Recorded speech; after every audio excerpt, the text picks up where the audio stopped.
Innallaha ghafurur rahim. La haula wala quwwata illa billah.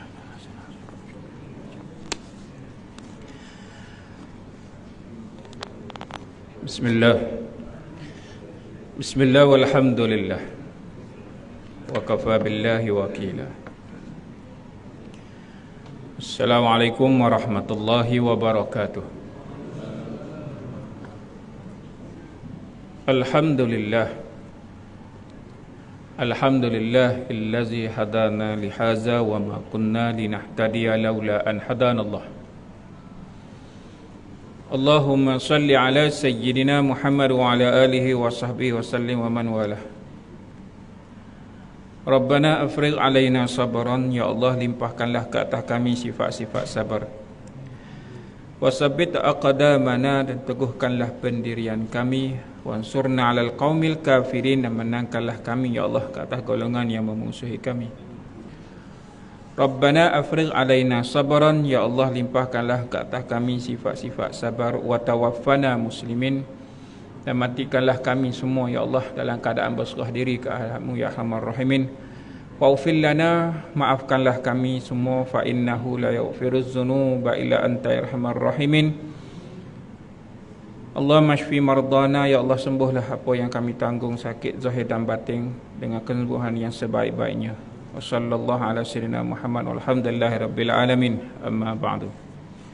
Allahumma hdi qalbi wa saddid lisani bihaqqi Rasulillah sallallahu alaihi wasallam. Nawaitul i'tikaf fi hadzal masjidillah ta'ala. Semua yang dikasihi Allah Ta'ala, sihat semua? Alhamdulillah, semua alhamdulillah. Yang baik. InsyaAllah kita sambung perbincangan kita tentang sabar ini, hadirin, adalah menjadi satu kefarduan ke atas kita semua. Malam ini kita akan bincangkan tentang hukum sabar. Cuma saya nak ambil sedikit pada perbincangan kita yang lepas, sedikit kerana dia ada 3 perkara ke atas mukmin ini. Ujian itu adalah suatu kemestian. Pertama, kita dah bincangkan adalah semata-mata untuk membersihkan dalam diri kita, mengilap nilai-nilai keislaman, keimanan dengan sebaik mungkin, dengan tiada adanya ciri-ciri munafik dan tiadanya penyakit hati. Kemudian kita bincang kemestian ujian ke atas orang mukmin itu adalah semata-mata untuk menggilap keyakinan ke dalam hati orang-orang yang beriman. Dan yang ketiga, hadirin semua yang dikasihi Allah Ta'ala, adalah semata-mata untuk mengangkat kedudukan hadirin sekalian di sisi Allah Azza wa Jalla. Hadirin semua, ingat lagi tak kita ditawarkan apa bila kita beroleh kefahaman dalam kesabaran? Ingat lagi tak kita akan dapat apa? Tak ingat dah? Allah, ingat lagi kan? Kita dapat apa? Kita dapat kebersamaan. Jadi siapa-siapa yang duduk kebersamaan ini, maksudnya Allah senantiasa bersama dengan dirinya, dia kena ada ilmu lah. Dia kena ada ilmu. Macam mana orang yang jahil untuk dapatkan dirinya dengan Allah Azza wa Jalla? Hadirin semua maklum, kalau kita nak duduk dengan seseorang yang ada dari sudut nilai, pangkat, kedudukan dan apa semua, kita ada pengetahuan atau kita ada sesuatu maklumat, ilmu yang mana kita boleh seiring bersama dengan dia. Betul tak ni? Kita boleh bincang, kita boleh bertukar-tukar pandangan dan pendapat. Seorang hamba Allah Ta'ala, saya pernah perkenalkan, dia lelaki hadirin. Saya perkenalkan dia kepada seorang wanita yang mana ianya seorang guru. Tapi last sekali, yang perempuan ini tarik diri. Kenapa? Dia hanya congkel sedikit sahaja kepada lelaki ini tentang kereta. Biasanya orang lelaki cerita pasal kereta adalah maklumat kan? Tak boleh nak cerita apa pasal kereta. Kancil je. Tak boleh nak cerita apa. Nak cerita apa? Yang lelaki ni tak cukup maklumat. Tak cukup. Bila tak cukup maklumat, macam mana nak duduk bersama dengan orang-orang yang ada sedikit kelebihan. Ini antara kita sesama manusia, betul tak ni? Maka kita dengan Allah Ta'ala lagi banyak perkara yang perlu kita buat. Lebih-lebih lagi bila mana Allah Ta'ala berfirman, a'udzubillahi minasyaitonirrajim, yurfa'illahu allazina amanu minkum wallazina utul ilma darajat wallahu bima ta'maluna khabir. Baik, Allah akan mengangkat kedudukan hadirin, saya dan semua sekali, sesiapa sahaja, kedudukan dirinya, siapa yang beriman dan orang-orang yang berilmu, beberapa darajat, beberapa kedudukan. Bila ada ilmu, lebih-lebih lagi kita bicara ilmu tentang sabar, maka kita adalah orang yang dibuka ruang seluas-luasnya kebersamaan dirinya bersama dengan Allah Azza wa Jalla dan mendapat kecintaan Allah Azza wa Jalla. Ni kata ini semua dikasih Allah Ta'ala. Kalau dalam surah Mujadilah ni hadirin, ayat ini nak ceritakan lebih awal kali cerita tentang bagaimana orang yang ada adab dari sudut datangnya seseorang, bangun dia bila minta untuk bangun. Ini cerita panjang lah kan. Cuma nak maklumkan kat sini, kedudukan hadirin diangkat oleh Allah Azza wa Jalla. Baik, dengan syarat ada ilmu. Kita bincang tentang yakin seseorang itu. Maka yakin ni hadirin semua dikasih Allah Ta'ala membawa kedudukannya yang lebih baik bila mana dia beriman dan adanya ilmu. Baik, kita bincang tentang sabar, ilmu dari syurga untuk ke syurga. Cerita tentang sabar sebenarnya ilmu dari syurga untuk ke syurga. Baik, maka hadirin semua dikasih Allah Ta'ala, kita bincang pada malam ini adalah tentang hukum sabar. Antara yang dicatat oleh Ibn Qayyim dalam Madarij As-Salikin menyebutkan hukum bersabar itu adalah wajib secara ijma' seluruh umat. Ini hadirin kena maklum ya, kena dengar dulu. Kita ambil maklumat umum dulu. Bila dengar hukum sabar, sudah macam mana ni? Kalau ijma' keseluruhan sepakat para ulama mengatakan hukum sabar wajib, sudah macam mana? Kita maklum dulu kerana secara umum tanpa perincian, maksudnya tak ada dalil lain, tak ada hujah lain nak menafikan, dia jatuh kepada hukum sabar itu adalah wajib. Pertama, kerana banyaknya perintah daripada Allah Azza wa Jalla dalam firman-firmannya. Kerana asal kepada suatu perintah itu membawa kepada hukum wajib. Asal kepada perintah Allah Ta'ala itu adalah wajib. A'udzubillahi minasyaitonirrajim. Ista'inu bis-sabri was-salah. Ini antara ayat-ayat menunjukkan lafaz kepada perintah. Yang ini mintalah pertolongan dengan bersabar dan mengerjakan salat. Ista'inu, perintah untuk mendapat pertolongan daripada Allah Ta'ala atas perintah Allah melalui jalan sabar dan salat. Itu perintah. Jadi nak bagi maklum semua, aras ataupun kedudukan, keistimewaan atas segala perbuatan salat itu dan segala ibadah itu adalah dimulai dengan sabar. Nak bagi tahu bahawa kedudukan sabar ini tinggi sampai satu level dengan solat. Macam itu sekali. Jadi diperintahkan, wajib ke atas kita nak mohon pertolongan, sabar dan solat. Kemudian Allah Ta'ala berfirman, ya ayyuhallazina amanu sabiru wa sabiru, wahai orang yang beriman, bersabarlah kamu dalam perkara-perkara yang diamanah, yang ditaklif, yang ditetapkan, yang diperintahkan. Dalam apa sahaja perkara itu dengan melalui jalan sabar wasabiru, dan kamu kena kuatkan kesabaran, warabitu, dan mesti diikat. Itu sambung. Baik, hadirin semua dikasihi Allah Ta'ala, atas lafaz perintah yang lain, wasbir wa ma sabaruka illa billah, dan bersabarlah, dan kesabaran kamu itu tidak akan berhasil melainkan dengan pertolongan daripada Allah Azza wa Jalla. Baik, kalau secara umum hadirin, perintah sabar ini wajib. Kalau tidak buat, pada hukum asal, hukum umum, dosa lah kan? Dosa lah sebab langgar perintah Allah. Jadi kalau kita maklum pada perkara ini, kita bincang lagi. Cuma nak beritahu pada asasnya, kita dengar secara umum, lafaz perintah Allah Ta'ala adalah wajib diikuti. Maka bagaimana seseorang hamba Allah Ta'ala itu selama ini hilang keupayaan sabar dia? Macam mana? Ceritanya kita hadirin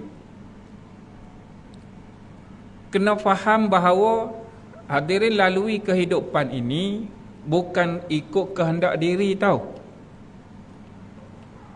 Bila manusia dia berasa dia lalu hidup ini, melalui kehidupan ini mengikut kehendak dia, berasa selera dengan cara dia, bila terhalang sesuatu dia akan memberontak. Bila terhalang sesuatu dia akan protes, dia akan merungut. Waliyazubillah, jangan ada perkara ini dalam kehidupan kita. Contoh hadirin, ni selalu dah bagi tahu dan selalu diulang untuk ingatan kepada hadirin dan saya. Kerana fitrah kita senantiasa meminta yang baik-baik dalam seluruh kehidupan. Betul tak ni? Imam baca doa tadi, semua bacaan doa itu semua bagus. Hadirin aminkan benda yang baik-baik berlaku. Hadirin minta usia yang panjang. Hadirin minta kesihatan yang baik. Hadirin minta rezeki yang melimpah ruah. Setuju? Kalau minta pekerjaan yang semua yang bagus. Kalau gaji hak besar, kenderaan yang baik, semua atas fitrah, semua bagus. Maka bila bagus, bila baik, maka Allah nak lihatlah. Ya ke kamu minta ni benar kerana untuk Allah, minta sebenar-benarnya, bila dapat kebaikan kamu syukur atas sebagainya. Tiba datang satu bentuk ujian, tengah-tengah bawa kereta, hujung-hujung bulan gaji masuk, masa itulah kereta buat hal. Macam mana? Kita pun kata masa ni jugalah kau buat hal. Kan? Masa ni jugalah kau buat hal. Ada sahaja. Gajilah tu nak bayar ni gini. Kan minta banyak dah. Betul tak ni? Protes tu kenapa? Gitulah. Itu contoh sikit. Tengah-tengah duk sihat sebulan, 2 bulan sihat, marilah pening kepala. Elok-elok semalam sihat, hari ni demam lah pula. Apa hal pula ni? Ya Allah. Contoh. Betul tak ni? Kau kita tak pernah sini tak buat gitu tak? Tak mau apa kau? Okey. Ya Allah, tak ada apa kan? Macam tu ke? Allah. Keadaan yang berlaku dalam fitrah kehidupan. Betul tak ni? Maka kita melalui fasa ini, bila ditanya balik, sedang engkau diberi nikmat yang cukup banyak, diuji dengan sedikit, kenapa protes? Sedangkan tujuan pada protes tadi yang kita telah bincangkan. Dan yang paling utama, tidak dibiarkan kepada kita berkata aku beriman, melainkan kamu mesti diuji. Maka ujian itu adalah untuk melihat aras keimanan hadirin dah, termasuk saya. Cuma kita ni ialah berasa hidup dengan hidup cara kita sendiri. Bayangkan orang itu ada keupayaan, kemampuan dari sudut harta benda, pergi ke mall, dalam cermin tu ada jam harga 5,000. Dia kata aku nak bayar ni 5,000. Tuan kedai kata, cik minta maaf, saya tak jual untuk cik. Dia rasa macam mana? Bukan setakat 5,000, 10,000 ku bayar lah. Contoh kan. Bila dihalang atas kehendak dia, protes ke tak? Berasa marah ke tak? Itulah kadang berlaku kat atas diri kita. Sebab apa? Sebab lalui kehidupan berasa dengan kehidupan diri. Keakuan ke atas diri. Berasa semua kehendak itu kita yang tentukan. Ini yang menyebabkan berlaku manusia-manusia sampai tahap angkuh dan sombong dengan kehidupan dia. Sehingga dia lupa bahawa dia hidup ini dalam peraturan kehendak Allah Azza wa Jalla. Maka berapa ramai yang boleh berserah diri dengan kehidupan dia untuk Allah. Itulah datangnya ujian. Jadi hukum ke atas sabar itu dah jadi wajib. Kenapa? Sekejap lagi kita jumpa. Baik, kedua, Allah melarang apa sahaja yang berlawan dengan sifat sabar seperti yang diterangkan. Fala tawalluhumul adbar. Perkara yang bertentangan dengan sikap sabar itu, maka janganlah kamu berpaling undur daripada menentang mereka, mengalah. Yang saya contohkan tadilah, yang berlawanan dengan sifat sabar, sepatutnya dia kena bersabar. Apa saja bentuk ujian dia kena lalui dengan adanya ilmu. Ilmu apa? Ilmu nak berhadapan dengan bentuk ujian itu. Maka bila dia berundur, dia bersalahan dengan sifat sabar, sepatutnya menentang tapi dia mengalah. Salahlah. Wala tubtilu a'malakum. Allah bagi tahu, jangan kamu batalkan, jangan kamu hapuskan segala amal soleh kamu dengan berbangga-bangga, dengan bercerita kepada orang sedekah-sedekah kamu. Hadirin, bersalahanlah dengan sifat sabar. Kerana sifat sabar itu, setiap kali apa yang kita infak lillahi ta'ala. Kalau dah lillahi ta'ala, apa sahaja yang hadirin dah bagi, selesailah. Tidak ni? Bayangkan, ni contoh hadirin. Hadirin masukkan RM10 dalam tabung masjid. Nak masukkan itu, ada chewing gum, terlekat duit kat situ. Kan? Dia pun bagi tahu kat pengurusan masjid. Ni apa masjid ni? AJK buat kerja apa ni? Contoh dialog je ni. Duit saya RM10 tu sangkut, tak boleh nak masuk ni. Berapa kali dah tolak, tak masuk. RM10 kot. Contoh.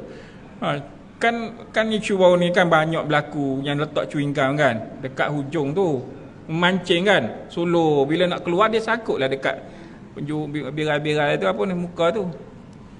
Ulang-ulang RM10. Berapa kali dia sebut RM10. Allah kata jangan kamu batalkan amal soleh kamu. Jangan batalkan. Dengan apa? Dengan sikap kita. Allah dah bagi arahan, dah bagi perintah, langgar, maka terbatallah. Wala tahinu wala tahzanu. Allah pesan juga jangan kamu berasa lemah dan jangan kamu berduka cita. Berapa ramai yang kecewa? Berapa ramai yang kecewa dengan kehidupan dunia? Berapa ramai yang kecewa dengan pasangannya? Berapa ramai yang kecewa dengan kawan sahabat karibnya? Berapa ramai yang kecewa dengan alam ciptaan yang tidak menetapi, yang tidak mengikut syarak? Kan? Ya Allah, berapa ramai yang kecewa dan kecewa. Sebab apa? Sebab dia rasa perancangan kehidupannya adalah dalam peraturan dirinya. Dia rancang buat tu, dia rancang buat ni, tiba gagal, tidak menepati, tiba dia pula kembali kepada Allah dengan keadaan mengherdik. Kenapa ya Allah? Kenapa? Tanya Allah. Kenapa? Selama kau buat apa-apa proposal, apa-apa yang kau buat selama ni, ada minta tolong dengan Allah? Bila gagal baru nak herdik, nak tanya Allah. Maka Allah larang wala tahinu wala tahzanu. Jangan kamu berduka cita, mari berasa lemah dan kecewa. Kerana orang mukmin itu, kerana keyakinan dia kuat, diuji dengan setiap daripada qada dan qadar, dia adalah kuat. Itu sebenarnya. Tapi dia jadi lemah. Bersalahanlah dengan sifat sabar. Salahan dengan sifat sabar. Baik, kemudian fasbir kama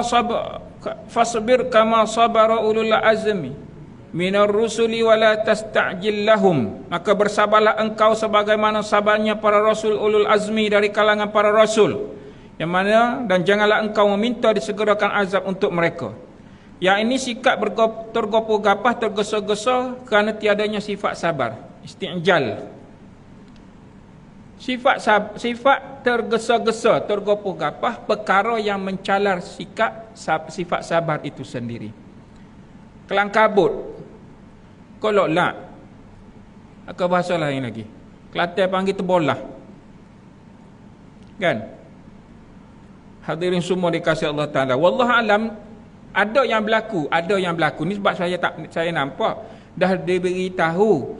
Dia lalu apa? Lalu depan sangkar burung. Hak yang jenis burung kan? Sangkar tu kan? Hak kata burung terkuku apa semua. Tuan dah cakap dah. Hati-hati dek, tu sarang burung tu. Ya. Masa ya tu lah dia langgar. Kang. Masa ya tu langgar terus. Kang kata, la ilaha illallah. Apa ni? Perangai apa macam ni hadirin? Maka tergesa-gesa. Sifat yang mengungkit-ngungkit. Sikap yang mana lemah dalam kehidupan. Ini semua mencalar kepada sifat sabar. Allahumma salli ala sayyidina. Hadirin semua dikasihi Allah Ta'ala, bila sesuatu itu bersalahan dengan sifat sabar, iaitu menahan diri dalam ketaatan, mencegah diri dari melakukan kemungkaran, dan yang ketiga apa dia? Menerima segala ketentuan. Dia kuat dengan perkara ini, maka dia beroleh kefahaman tentang sifat sabar. Dia berolehlah kefahaman tentang sifat itu. Baik, kerana itulah hadirin semua, yang nak bicara tentang sabar ini, dia faham bahawa ilmu ini ilmu yang mahal. Kerana syurga itu, syurga barang dagangan yang mahal. Dia mesti ada ilmu yang mencukupi untuk mendapatkan syurga. Betul tak ni? Jadi, kalau dalam perkara-perkara yang boleh mencalarkan sifat sabar, hadirin kena perhatilah kita ini lemah di bahagian mana. Contoh. Dulu saya ada seorang, dia bersedia untuk bantu, nak khidmat. Saya kata silakan. Cuma saya bagi tahu awal-awal kepada dia. Awak nak bantu saya boleh. Maksudnya dia nak tolong bawa kereta ke bawa motor, tapi banyak ke kereta lah. Ke mana-mana tempat kuliah. Saya bagi tahu dia pertama, syarat nak bersama dengan saya boleh. Pertama, kamu datang, kamu adalah orang yang Allah uji saya dengan sebab kamu. Saya cakap tahu terang. Pertama, bila nak khidmat dengan saya, pertama kamu adalah orang yang Allah datangkan untuk uji saya. Yang kedua, kamu akan teruji dengan saya. Saya cakap balik, kamu akan teruji dengan saya. Dan yang ketiga, tolong menepati masa. Saya cakap gitu. Baik hadirin, siapa pernah pergi ke Kelang pukul 6.30 petang? Ke Kelang, Mahala ke Port Kelang? Pernah pergi? Ada pengalaman? Agak-agaknya sampai pukul berapa? Kalau nak pergi ke satu-satu tempat tu. Ya Allah, saya ada kelas di taman, di Lebuh Turi, taman apa? Cui Lui, tak ingat kan? Lebuh Turi lah. Kalau turun pukul 6, pukul 7 sampai.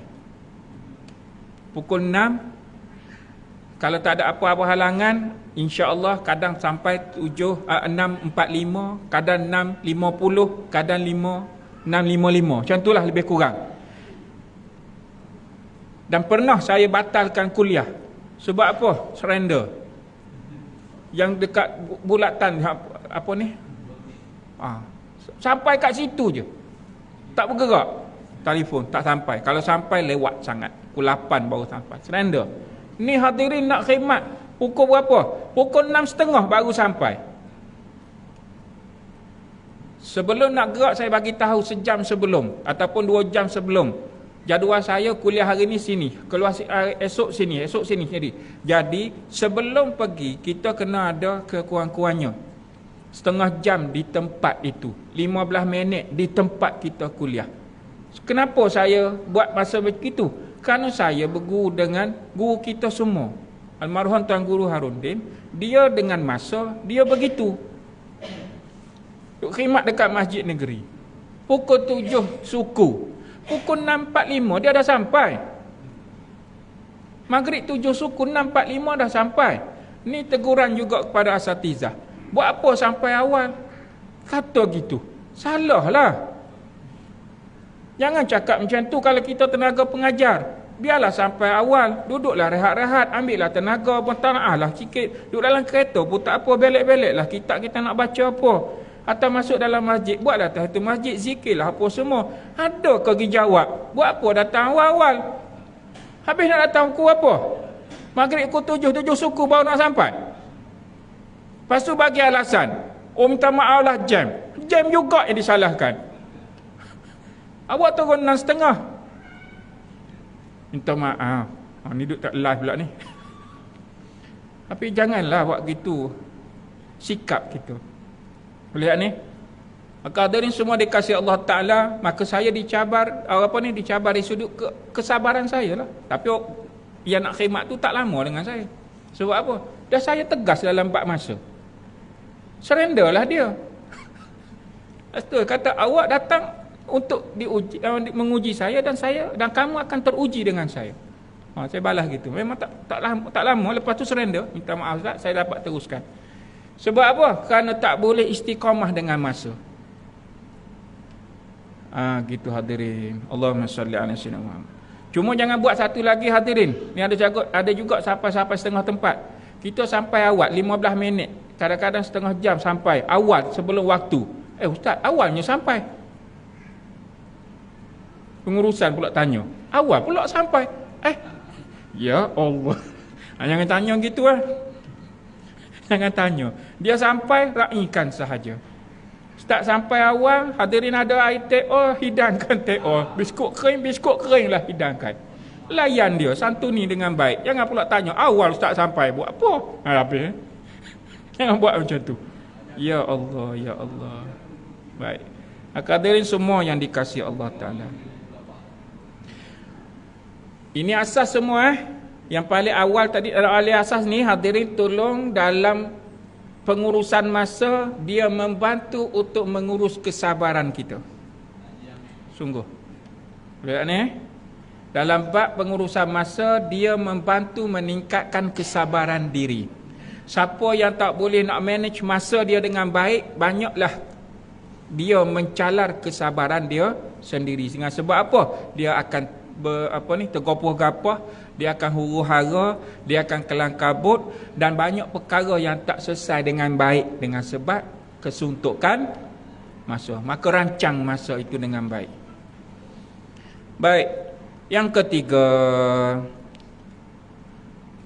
maka firman-firman Allah Ta'ala dalam Al-Quran ini telah menyusun kepada kita dalam bicara Allah Ta'ala tentang kebaikan dunia dan akhirat.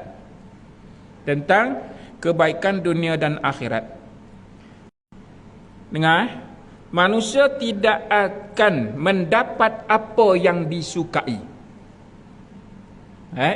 Manusia tidak akan mendapat apa yang disukai dan tidak akan terlepas daripada apa yang dibenci. Fitrah tak berlaku macam ni. Minta lain dapat lain. Hak tak minta yang tu lah dapat. Kita tak tahu pun hak kita tak minta tu dapat. Rupanya itu lebih baik. Betul tak ni? Tapi oleh kerana kita protes, banyak protes, berasa kita yang berhak. Saya nak yang itulah. Lepas tu buat-buat istiqarah. Padahal nak yang A, lepas tu buat-buat istiqarah, kata rasa pada B. Kalau dah nak A, cakaplah yang nak A. Kalau calon perempuan lah kan. Cakap je, ya Allah aku nak pada A. A ini adalah orang yang aku minati, maka sekiranya baik untukku permudahkan. Gitu sebenarnya.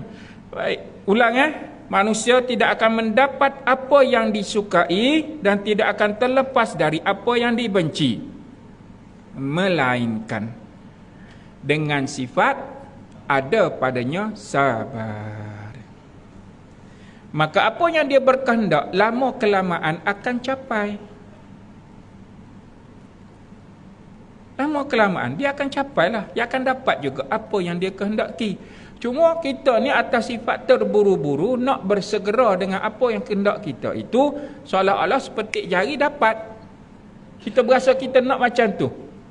Seperti yang contohkan tadilah. Ada kemampuan, duit banyak, tunjuk tak bagi, marah.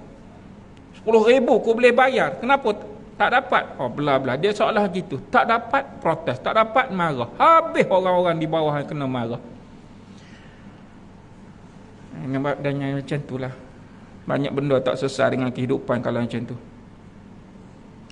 Maka di sinilah menjadi keperluan ke atas kita semua, termasuk saya, membangunkan potensi menjadi orang yang bersabar.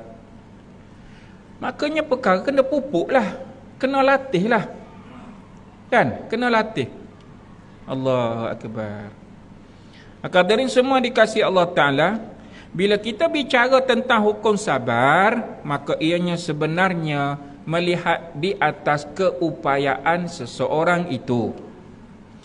Contoh, yang mana keupayaan dia yang menuntut ke atasnya pada keperluan sabar. Keupayaan dia menuntut kepada keperluan sabar ke atas dia. Baik. Sekiranya perkara yang memerlukan kesabaran itu adalah menjauhi perkara haram, maka wajib ke atas dia kena bersabar. Betul tak ni? Betullah hukum dia itu, sabar itu menjadi wajib. Kalau wajib yang kita bincang sabar ini seperti hukum fiqh, hari-hari berdosa kita. Betul tak? Sebab engkau perintah. Allah nak mudahkan banyak urusan ke atas diri kita.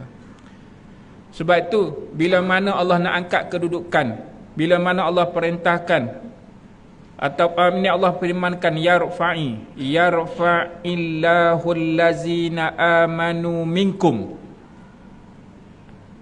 akan diangkat kedudukan hadirin. Kalau tak hari ni, esok. Kalau tak esok, lusa. Kan itu perlu kepada kesabaran.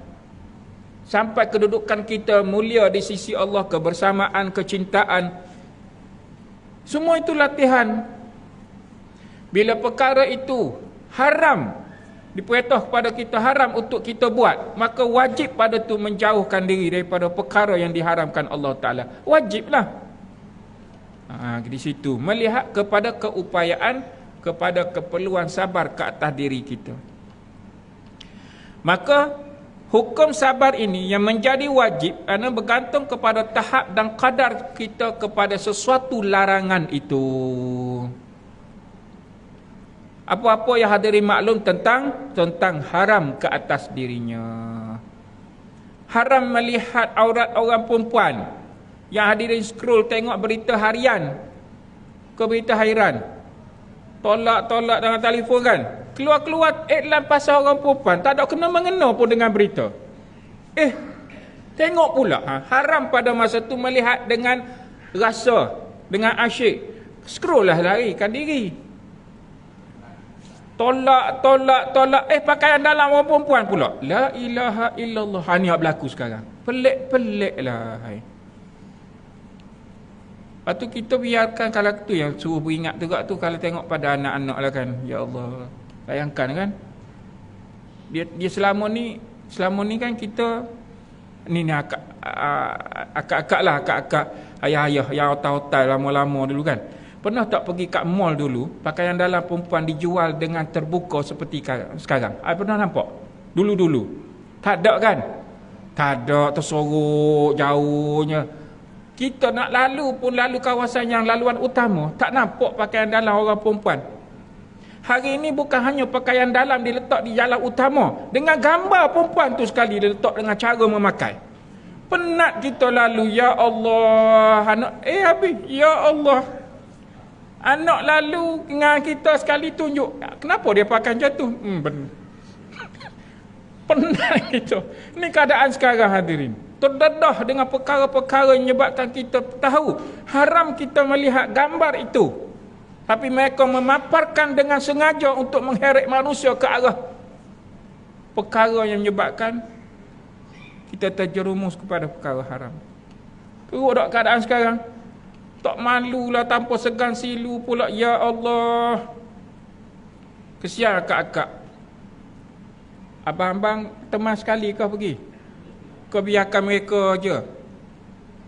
Biarkanlah. Kalau kita dengan anak perempuan, dia bagi dengan mak dia, sudahlah.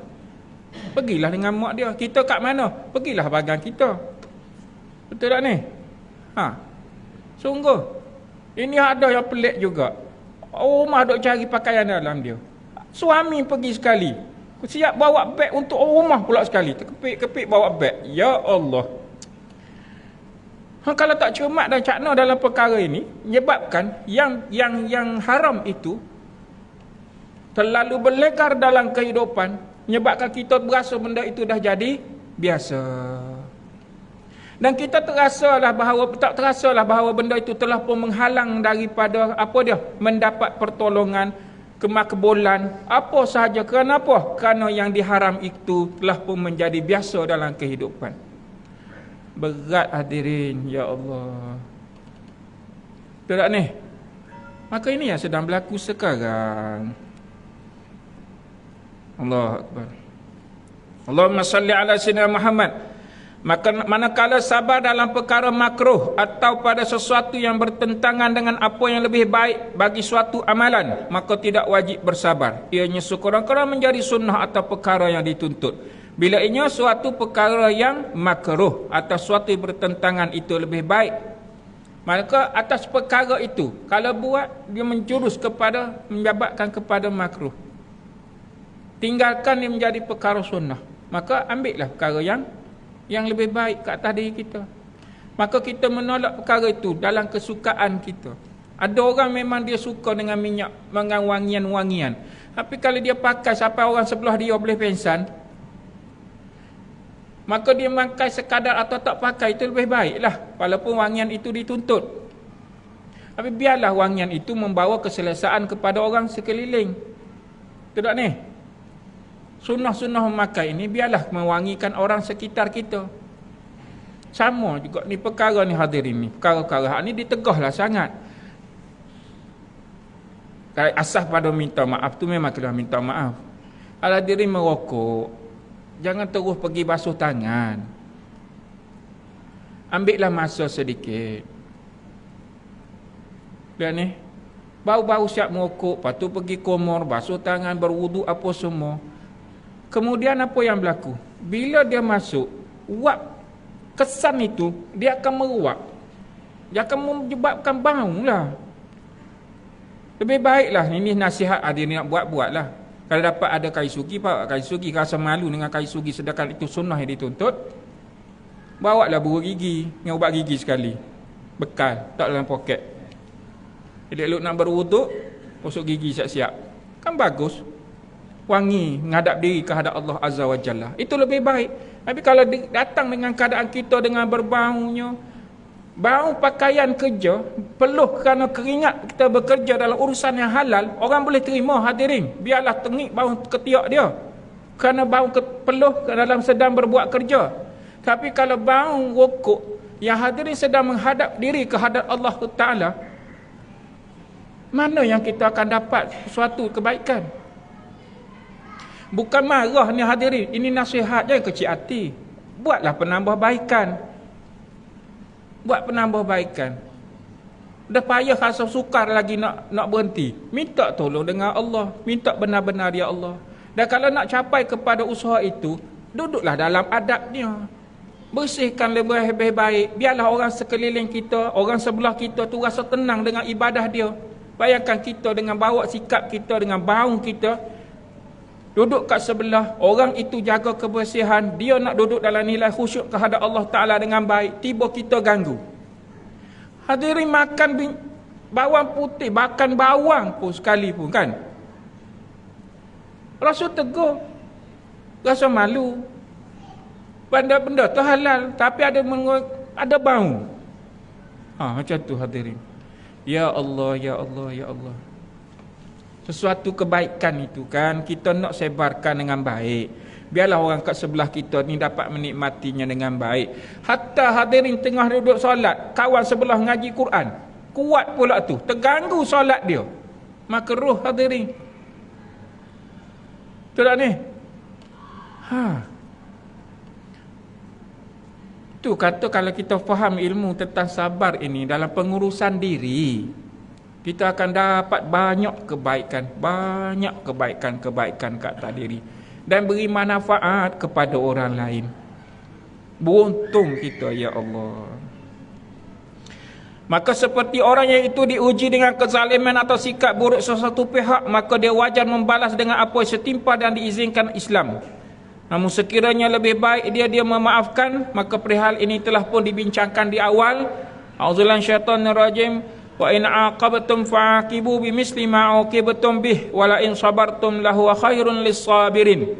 Sekiranya kamu ditimpa oleh sesuatu kejahatan, berhak untuk kamu membalas balik kejahatan itu. Namun Allah Ta'ala bagi tahu, wala in sabartum, sekiranya kamu beroleh kesabaran yang baik, lahu khairun lis-sabirin, maka sebaik-baik ke atas kamu adalah orang yang bersabar. Tapi hadirin kena faham, jangan pula kata sifat sabar ni sifat yang lemah. Sebab itulah datang skrip dalam bahasa kita. Sampai bila aku nak sabar? Itu skrip kita. Allah bagi tahu, kalau kamu dizalimi, boleh balas. Boleh balas dengan setimpal. Ni yang saya masuk dalam program-program, dalam seminar, dalam kursus kita buat kan. Tiba dia pun tanya balik, Ustaz, kalau orang tu santau kita, boleh tak kita santau dia balik? Sekufu tak santau sama santau? Nak tanya ni. Dah ayat tadi, sekiranya kamu ditimpa suatu kezaliman, kamu boleh balas balik setimpal seperti dia zalimkan ke atas kamu. Datang soalan, dia santau saya boleh tak santau dia? Boleh ke tak boleh ni? Dari sudut perbuatan tu, zalim dibalas dengan zalim, setimpal sama setimpal lah ni. Orang beriman dia memang senyap terus dah. Sungguh kan. Jadi pelik lah kan. Tanya tentang santau, kita tahu dah santau-santau ni perkara yang ditegah, yang terlibat dengan perkara syirik. Memang kita jadi tertanya-tanya. Tapi saya jawab macam tu, ya, boleh nak balas santau sama santau. Tapi nak tanya balik, sanggup tak kamu mensyirikkan Allah? Orang tu buat kerja syirik, kamu nak balas balik dengan perkara syirik juga kah? Sanggup kah?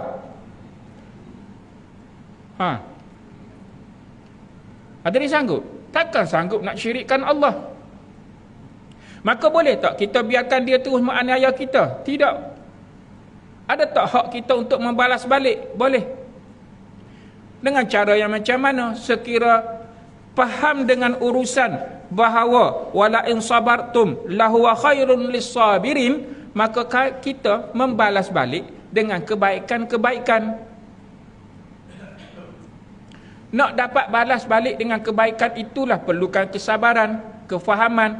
Dia diuji Allah Ta'ala dengan berperbuatan syirik dia kepada Allah. Takkan kita nak sama syirik dengan dia?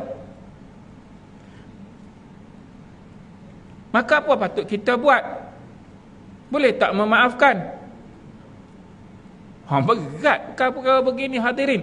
Tapi inilah perkara yang bila orang itu faham tentang urusan dia dengan akhiratnya, kebersamaan dan kecintaan dia dengan Allah Ta'ala, maka yang batil itu tetap akan kalah. Batil itu akan kalah. Sebab itulah ujian yang berat ke atas seseorang itu, bila sampai kepada kemuncak keimanan dengan kesabarannya yang baik, selepas itu dia akan menikmati suatu kemanisan tentang iman itu sendiri. Allahumma salli ala sunnah Muhammad. Kerana itu hadirin, penutup nak bagi tahu bahawa jangan berasa lemah. Allah tak bagi kita bersifat lemah.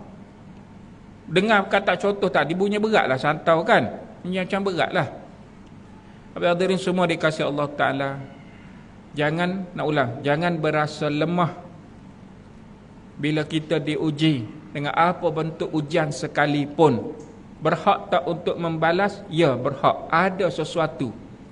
Kalau benar kita rasa kita dizalimi, ada satu kaedah yang guru pun ajar, ada satu doa yang diajar, seperti mana seorang Yahudi, dia pergi potong bibir mulut unta sahabat.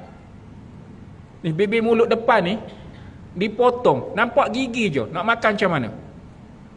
Payahlah kan? Susah nak makan. Maka diajar satu doa. Doa itu Diajar orang itu dia menanggung kesakitan seperti mana unta itu menanggung penderitaan tidak boleh makan, maka yang buat itu dengan hak dizalimi, didoakan, dia menanggung sebiji seperti penderitaan unta itu, tak kurang walaupun satu.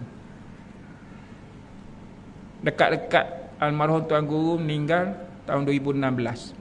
Dekat-dekat dia nak meninggal, wallah ta'ala alam, disusun semula bentuk doa yang mana disimpan selama ini hanya khas kepada ahli khidmat dan orang-orang yang dia yakini untuk diberikan. Dekat-dekat meninggal baru ada dalam buku dia. Cuma dia tetap pesan, selagi mana boleh menanggung dengan baik penuh keimanan, maka tolong jangan dibaca. Kalau kamu ada keupayaan untuk memaafkan, maka maafkan. Tapi kalau sekiranya merasakan bahawa kezaliman yang dibuat itu menyebabkan kamu tak mampu untuk menanggung, kamu baca doa ni. Dia tak kurang walaupun satu. Dia tanggung sebiji seperti penderitaan yang kita tanggung. Hadirin, malah lebih teruk. Itu. Sebab tu nak bagi tahu. Siapa faham, dia tahu cara dia nak membalas mengikut apa yang dibenarkan oleh syarak. Kita bincangkan datang macam mana. Nanti saya kongsikan doa itu. Datanglah minggu depan. Tu tak? Tahun depan. Allahumma salli ala sayyidina Muhammad. Allahumma arzuqna fahma wal ilma. Ya Allah, rezekilah kepada kami suatu kefahaman dan ilmu pengetahuan yang baik. Wa amalan salihah mutaqabbala, dan seluruh pada amal salih kami berada pada malam ini dengan seluruh daripada usaha untuk berada dalam satu majlis ilmu ini. Amal salih kami ini maka terimalah ya Allah. Rabbana afriq alaina sabran, maka limpahkanlah ke atas kami sifat-sifat sabar, wasabbit aqdamana, diteguhkan pendirian kami, wansurna alal qaumil kafirin, menangkanlah kami ya Allah ke atas golongan yang memusuhi kami. Wa sallallahu ala sayyidina Muhammad wa ala alihi wa sahbihi wasallam. Alhamdulillah. Assalamualaikum warahmatullahi wabarakatuh.